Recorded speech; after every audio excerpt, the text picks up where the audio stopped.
Bini më në fund ka përfunduar, mos them pushimi dimror, sepse skuadra ka kohë që ka nisur përgatitjet, por ka përfunduar ajo mungesa e ndeshjeve zyrtare. Nesër nisim gjysmë sezonin pranveror. Si ka shkuar faza përgatitore, si duket skuadra?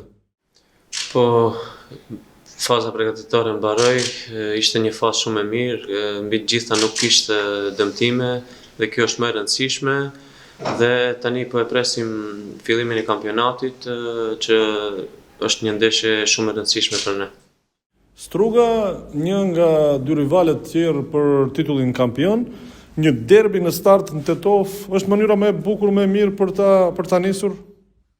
Po, është një derbi, do kisha thënë, pasi që siç dihen edhe pozitat në tabelën e klasifikimit, për ne është një ndeshje shumë e rëndësishme që ne duhet fitore.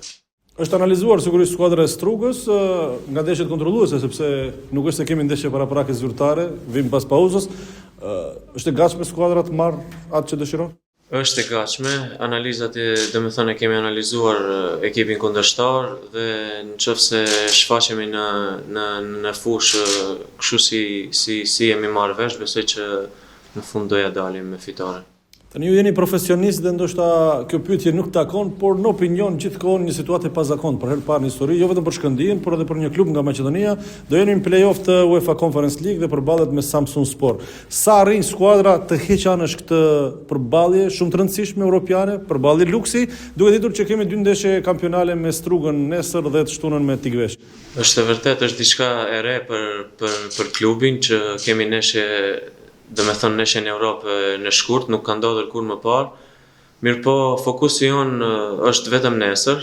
Fokusi jonë është nesër, pasi që siç e thash edhe më herët, është një ndeshje shumë e rëndësishme për ne dhe pastaj neshjet me radhë.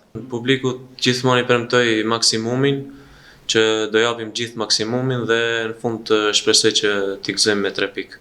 Arvin, përgatitje cilësore, një skuadër e komponuar mirë, tani është ndoshta jo falendërueshme të flasim para kohë, por beson që fiton Shkëndija titullin kampion këtë sezon?